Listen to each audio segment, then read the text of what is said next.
thank you all for inviting someone who, am I right? I'm the only agency guy here tonight, or is there someone else on the? I apologize. Do you want to come up here and present? It's obviously the thoughts and questions, because there are so many unanswered questions I'm going to share with you tonight, from a marketer's point of view. Whether you're agency or client side, you're a marketer, and in this case, a B2B marketer, a very, very important word in our world. There are some parts of the marketing industry that think B2B somehow or another is much the same as B2C. I've never believed it, I don't believe it now, and I don't intend to change my mind. It's different. The processes of the people who buy products, which you all care about, I know, in the B2B world, that process is very, very different. And the way they get their information is very different. The way they test that information is different from the consumer. That's not what I'm going to talk about tonight. I'm going to try and explore what we have in common, why we need to work with each other, why from time to time we feel we're competing, and I'm going to try and explode that myth and say, you know what? If we do more together, we can actually do better, increase our chances of knowing that the summit, and I thought that was an odd word, but the summit lies ahead, not behind us. In this fast-changing world, I think there's a fear that the best days are over. I don't believe this, because I think that the B2B community here has got places to discover and places to go. Yeah, turning the challenges, of which there are many and fast happening, into opportunities. And I'm going to make apologies for this picture, because these are two men, and it could easily be two women. I just had to make a choice. We try not to talk in the past here, trying to talk about the future, but the old days, the sales relationship, what John referred to, that was the way it worked. We were a kind of sales force.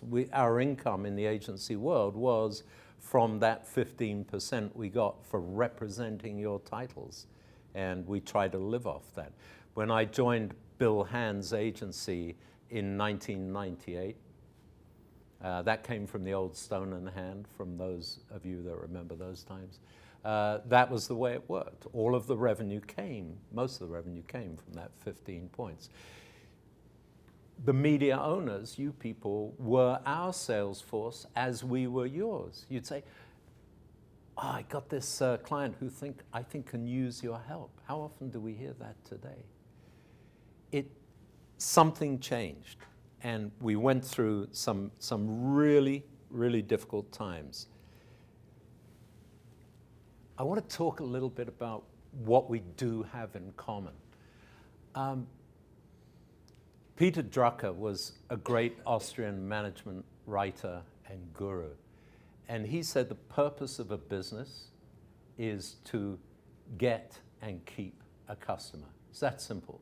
That's all it is. In many ways, that's exactly what we both do. Most of us are helping our clients, in our case, and your advertisers, in another way, get and keep customers. In the B2B world, we have exactly the same audience. This process that I referred to earlier about buying, specifying product, it's done either at work or for work. It may be done at home, but it's not for home. But the last point is the real magic, the real ingredient that we share. And I would suggest that we were a little late to the game. I like to think that successful publishers came up the editorial route because you understood the value of journalism. And the value of journalism is really, and Doug, I think you spoke to this, the quality of magazine journalism, the quality of B2B magazine journalism that has been threatened by the economy, by smaller staffs, by cutbacks, by declining print revenues and other things, there are still enormous talents there that enable you as media owners to get that magic ingredient that we as buyers of access to audience really want. And that's the trust of your readership. And that is because of journalism. I had a discussion with Ruth here about this dreadful second word, content. And content marketing can be embarrassing for those of us who'd really like to be talking about brand journalism rather than content. This is building trust and credibility for brand, an absolutely critical thing that we share, that we have in common. But what is different? This is where we get a little contentious here, and someone who also sits on the CCAB Canadian Magazine Advisory Board with me doesn't believe in this idea that agencies are the only people who can provide strategic, competitive advice for their clients, that you can do it as well. I don't want to suggest that you can't. What you do is you provide access to audience for competing brands, you create advertising material, and you help them become successful. But you, in my view, and I'm willing to be challenged on this, you cannot hold that confidential access to their specific competitive advantage and help them win over your other customers. Not in the same way we can. So this is the one difference. I think there are far more similarities than difference. Where we do compete, this is really about following the money. Our clients and your direct advertisers write checks to both of us, and often for similar services, because they want to get customers and they want to keep customers. We and our clients write checks to you to gain access. And you, of course, cash checks from all of us. So if you follow the money, this is, I don't see this as competitive at all. The question is, if I'm a brand owner, can I buy just from an agency? Can I get an agency to do all the content marketing for me? And I'll come on to this point later, and build a trusted audience that I can own. Can I do that? Is it realistic? Probably not nearly as realistic as you, because that's how you make your money. You build trusted audiences. You have millions of files on record of people who trust your brands. So I don't think they could get away with buying from just us. Could they get away with buying from just you? I don't think so, because that highly confidential competitive positioning they couldn't get. I'm trying to set the scene there for what is coming next. And what is coming next is what I think we really can do. This was the first conversation I had with John Milne about 3 years ago. And he said, what are you really trying to do? And I said, we found that we can build small, trusted audiences for clients without using paid media. So he said, what do you mean by small? And I said, well, we want them to be bigger, but I don't think we can make them bigger. We can't build bigger, owned, trusted audiences for one brand without the help of media. Even though I would like to do it, I can't do it. So out of that conversation came the discovery that we can slowly build to having an owned, trusted audience for our client, but we can only do it with your help. Because the very best audience that we can access is the one in this castle world that can trust and believe in the content they're getting. And that's the asset that you already have that we do not have.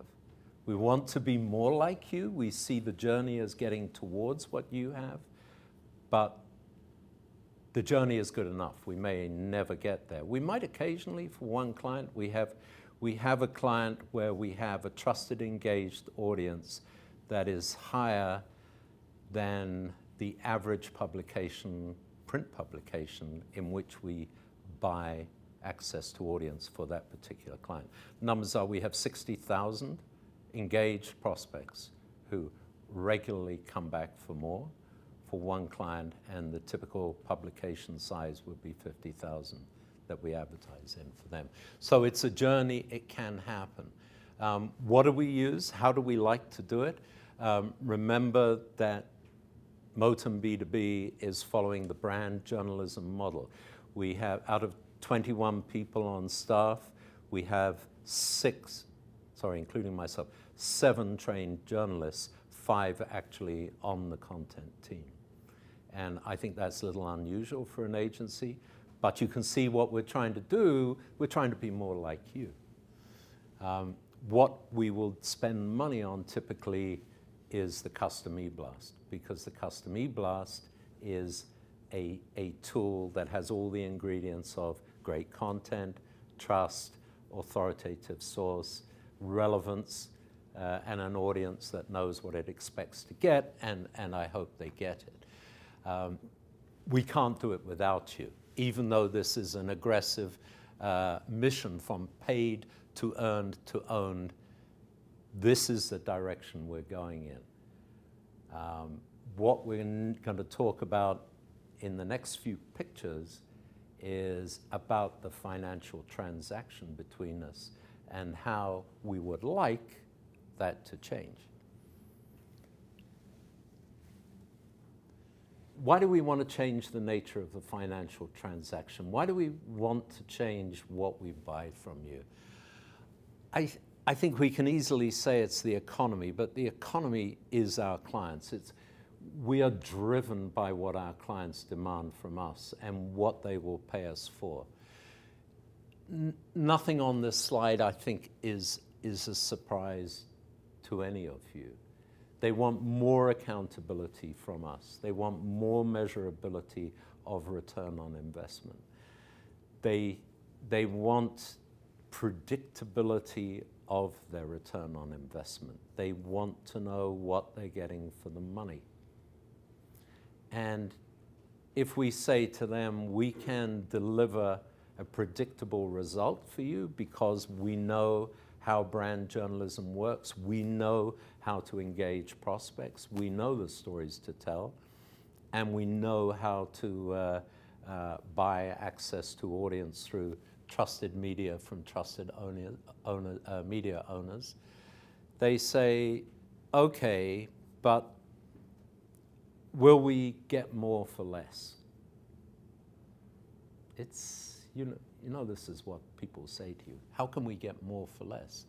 The only way we can get more for less is to improve the quality so they get more quality for the same money, to the point where they say, we really like this quality of prospect we're getting from you. We're willing to pay more for it because we want more of them. So we can play that quality-quantity game. This is the only way I can see at the moment that we can build the financial picture in an environment where people constantly want more for less. I think the 5th bullet point down is what we have to talk about next. And that is profiling way beyond job function, job title, vertical industry, geographical, demographic. We need to get buying behavior, buying patterns, really, really deep data, recent history of buying, dollar volume, what kind of products, what kind of technologies. Some of this, some of you can give us now. Some of you are already planning to give us more. That will help. The integrated database, this has been a conversation for the last few years with, it started for me and my company with some very interesting US publishers who had young management who were determined to offer the opportunity to reach new cross-sections of audience. You take a media owner with 25, 30 titles, half of them are reaching, this is a classic example, reaching contractors. Some were plumbing, some were roofing, some were mechanical, some were painters, some were paving. What do they all have in common? They all drive trucks and they all use estimating software. So if we have a client with a truck or estimating software, all we want to reach are contractors, but we want to reach all of them. So if this media owner can say, I have 25 titles and the audiences you want to reach, there's 20,000 in this title, 10,000 in that, 15 in the next, and we can buy 100,000 contractors for digital access, of course, that's where the magic is for us. And I know that over the last few years, we were able to put one of you at least in touch with that American publisher. I hope it was helpful. But this is the kind of thing not only that we must have, but where I think there is an opportunity for the checks to be bigger. There aren't many of those, but I think this is one.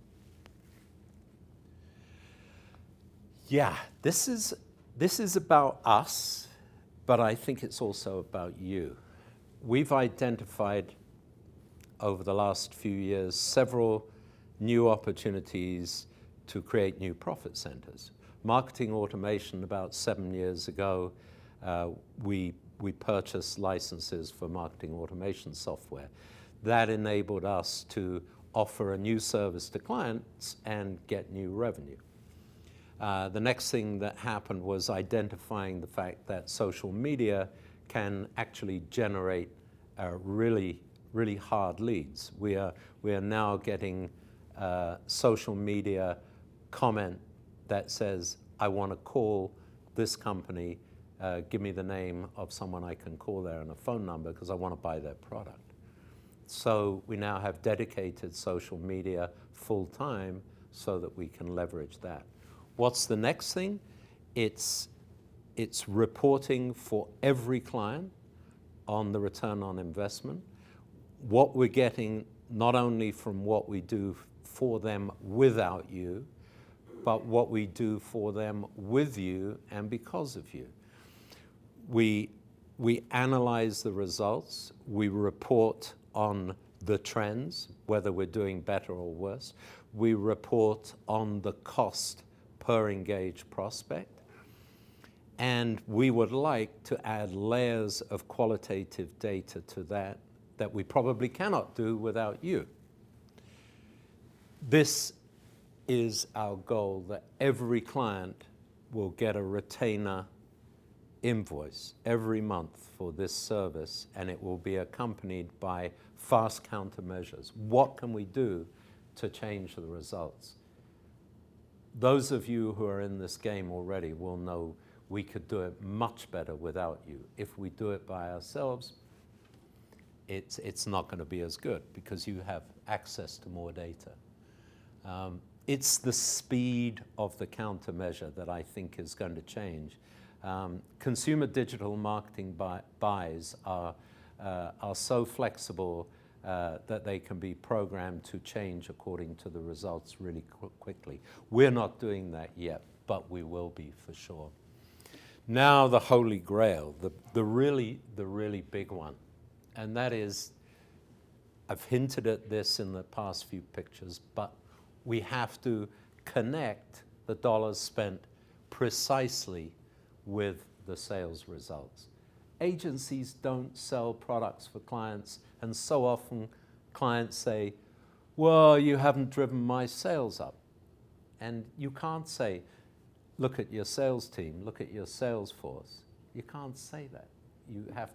You come up with clever answers like, our job is to prepare the prospect, nurture the prospect, get them to buy ready. And then, well, why didn't we close the deal? So we're being asked by very large clients to achieve this particular Holy Grail, to connect the dots. How will we do it? pay for performance. It's a perfect world for us, and we think that this can work for both of us. It's a long journey. There are a lot of problems to be solved along the way, but we're working on some methods that it might work. You know what we've got to do? We've got to define what an engaged prospect is. We can't make this methodology work. These 6 steps depend on alignment and agreement between us. I imagine, well, actually, I know that we haven't achieved it yet. And I imagine there's still some big hurdles to overcome. But this is our idea of what we have to talk about. We first of all have to agree on that definition. What's an engaged prospect? What do they do? Do they watch a video? Do they download a PDF? Whatever it is. Do they give us their specific contact information? Do they give us a phone number? We have to know at the beginning of a campaign how many of these the client wants. It says how many do we want, but how many does the client want? And what is the value to our client of an engaged prospect? We have to know that value before we can agree a price with you.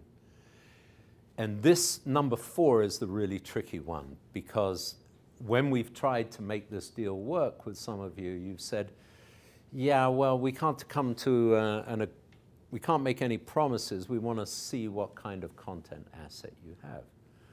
So we have to find a way to show that content asset and agree on how many outbounds, how many times, reach and frequency it's going to take to get the number of prospects we want. And there's probably a limit on how many our client wants to pay for, which is the budget divided by the price is the number that they'll pay for. And then how long will it take, which is your estimate. This is a complicated deal. Is there anyone in the room who has actually done a deal almost the same as this yet? Good.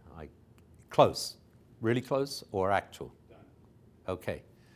Good. Are your publications audited? Mm-hmm. No? Yes? Yeah. Okay. And I'm not being not trying to cause trouble with that, because I'll come on to the audit thing in a minute. My whole career has been based around audit, as you know, something that I inherited from Bill Hand, and I can't change my mind. So I'm going to tell you one quick thing about audit, and then I'll leave the subject. Audit is more than a piece of paper. Audit for us is all about the process that you have to go through to get the audit. Because that process, it's not the piece of paper at the end, but the very fact you go through that process tells us you take more care about who you send your titles to. It's that process you go through that is the value. So that's the value we look for. If a publication is not audited, it has to be this deal. It's the only way it will work. And Chuck, you know that. I think we did one with you once, but so you know that. What we're looking for, fixed prices, predictable results. Isn't it wonderful? Isn't it? Is it too much of a dream? I think there are some of you in the room who say, no, we can do it.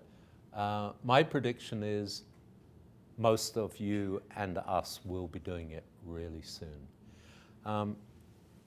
It's interesting. I think this proposition will be easier for bigger publishers than smaller publishers. The data question, the ability to do this kind of deal. So we don't want to be unreasonable. We don't want to be impatient.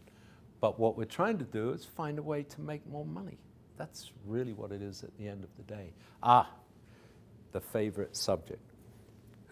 Anyone who's not familiar with both of those titles, and I apologize that they're consumer titles, but it supports the story. I'm going to start with the one on the right. It launched in early 1983.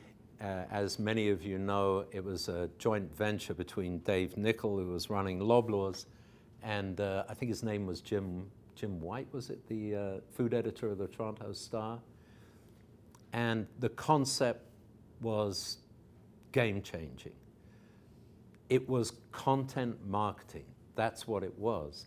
it was engaging content that was relevant to a very specifically defined audience, that engaged them because it told them something they didn't know before that was useful, in this case, in their daily lives. It created the category of the foodie. The foodie didn't exist before this publication. It was free. Of course, it was in print because it was pre-digital. And in its heyday, when they took the President's Choice brand south of the border, it achieved the highest print-run English language publication in the world. It beat Reader's Digest. And it was content marketing. That's what it was. The one on the left, Food and Family, was a free publication until Kraft, I think, the owners, same kind of content. Just found that the distribution cost when they reached 1 million, and this was a much higher production value, of course, than the Insider's report, that they had to charge for it. And they were very reluctant, but they charged for it, and guess what happened? Circulation went up. So, to me, these are the proof that content marketing works, and since not of my own choice, but I went into business for myself in early 1983 at the same time, I used this concept to build my business. I went out and told small B2B brand owners that I could do the same for them that the Insider's report did for Loblaws. And I had, I think it was more than 8 titles after about a year and a half, based on that notion of content management, all pre-digital. But it's exactly the same. To the point of the Food and Family magazine, subscribing is the best measure of all. Joe Paluzzi, many of you would have heard of him. He's considered a guru in the content marketing world. He says it is the only measure of success are the people who, even if they're not paying for it, they subscribe. They are repeat readers of your content and connect with your advertiser. Critical thing that actually we've found to be a stepping stone towards that Holy Grail with some publishers is to do the A/B testing. That is to test several different content assets, maybe even before we reach the fixed price, so that we know what we're dealing with. And this acid test is something we use at Motum B2B. It's very simplistic. And the last line is again from John Cleese, and I'm sorry to quote an English comedian, but he does have a very dry wit. He was a guest speaker at Content Marketing World in Cleveland last September, and he opened up his session by saying, I don't really know what I'm doing here because I don't even understand what you're all about. What is it about your marketing that makes everyone so happy? And they sort of said, well, what do you mean? And he said, well, why are they so content about your marketing? You know, but hey, it's a weak joke, but it's not mine, so who cares? This goes to the heart of our relationship. I really believe that we have a great future ahead of us. It's brand journalism. Your writers are not brand journalists, which is why we want them to come and be brand journalists with us. They are true journalists because they don't root for a particular technology or a particular product or a particular brand. But their skill set is one that will make our world work. It's hard for really good journalists to keep their jobs because, and I'm not talking about the Canadian magazine industry, I'm just talking around the world generally, the number of jobs available for highly skilled journalists is falling. There's just not so much work. And we mentioned, and there was a lot of laughter about newspaper journalism, and these guys do need work. And does anyone know the Cisco story? Cisco was looking for a new head of marketing and they decided to hire a journalist. And this journalist said, I will become your head of marketing, providing we can do it my way. And they said, well, what's your way? And he said, I will never write about your product. I will never mention Cisco, and the team of writers won't either.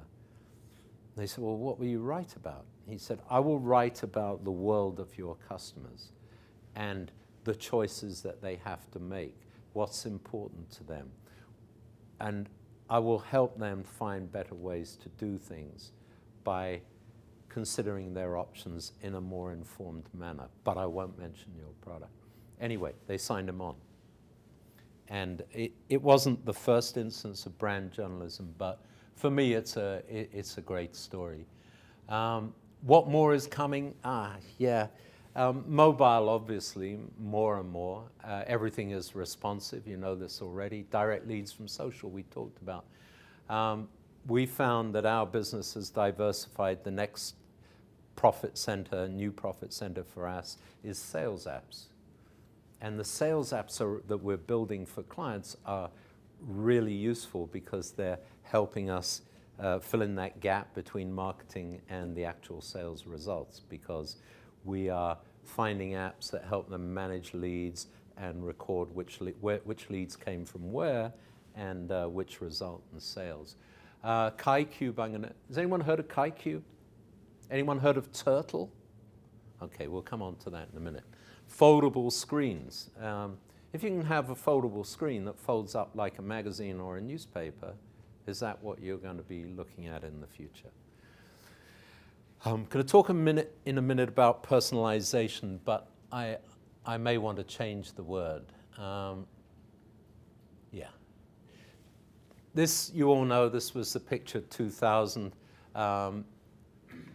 Reach revenue, that is revenue that comes from reaching audiences. It was most of where our money came from. And the model, of course, had to change and did change. That tiny bit of digital 16 years ago.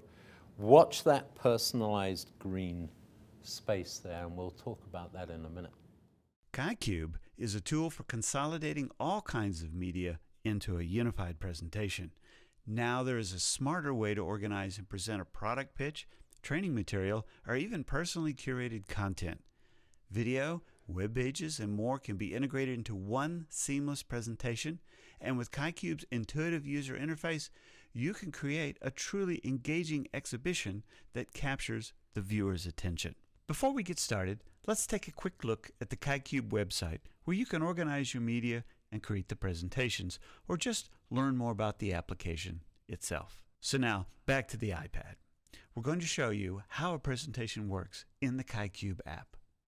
When the app opens, you'll see a home page. This is completely customizable. You could add your company's logo or name here, or a suitable backdrop for your project. You'll see these icons at the top called briefcases. The briefcases are like folders for each project's content. You can connect your content files from a variety of storage locations on the web, like Dropbox, Google Drive, SharePoint, or other cloud-based storage systems, including your own private storage. Let's choose this briefcase and demonstrate a BMW Mini Cooper sales presentation. Here we have a BMW Mini Cooper. As the salesman, you want to have the ability to clearly describe your product. KaiCube is the perfect tool to easily manage multiple collections of media for your presentation comprehensively, elegantly, and effectively. As you can see, down at the bottom, all the media is displayed. You will see the story icons in the upper left. Let's choose the story, the Mini. With all the media organized into this one place, we can stay completely focused on the presentation itself. Once the presentation is up, tap on it again to create what is called a flip transition. That gets things started. In this case, we have a little introductory video.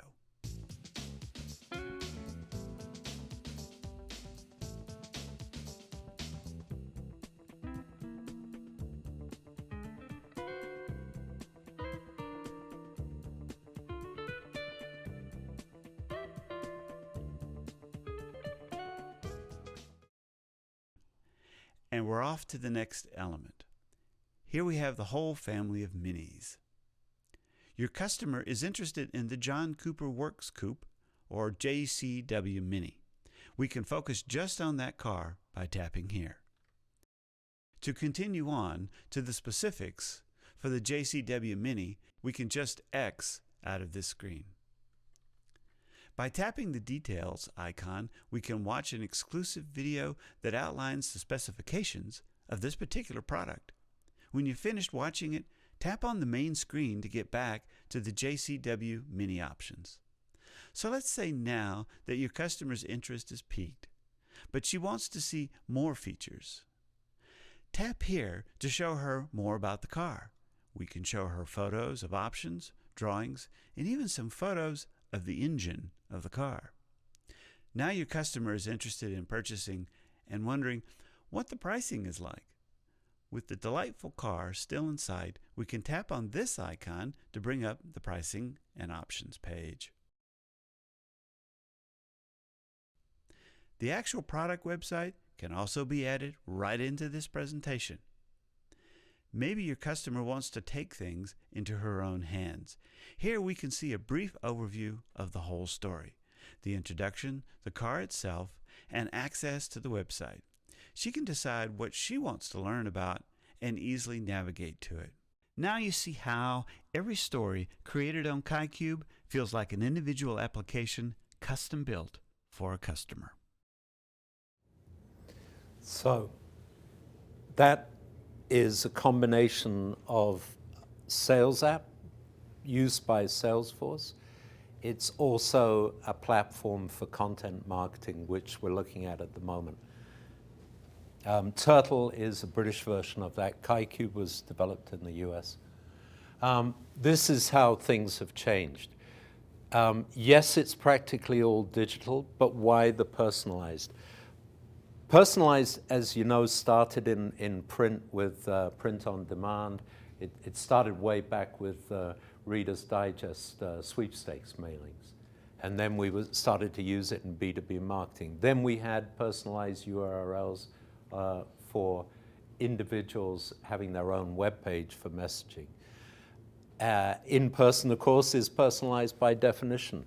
What we think in B2B marketing, where quite often the prospect base is really small, that we're going to keep narrowing and narrowing and narrowing, segmenting and segmenting. So we will have individual messaging for very small groups of people. We'll get very close to individualized messaging, and we'll use digital techniques to reach them. We see what's coming next here. 2020, everything personalized. When we get into the future, it gets even more difficult to predict what's going to happen. The virtual marketer is fear for our jobs. What's going to happen when everything can be done offshore and remotely? And I'm just sharing some of my darkest thoughts with you here about what might come next. And of course, this trend you all know about, and that is the 24-hour cycle. And I've ended with those last two slides to show you what does keep me up at night.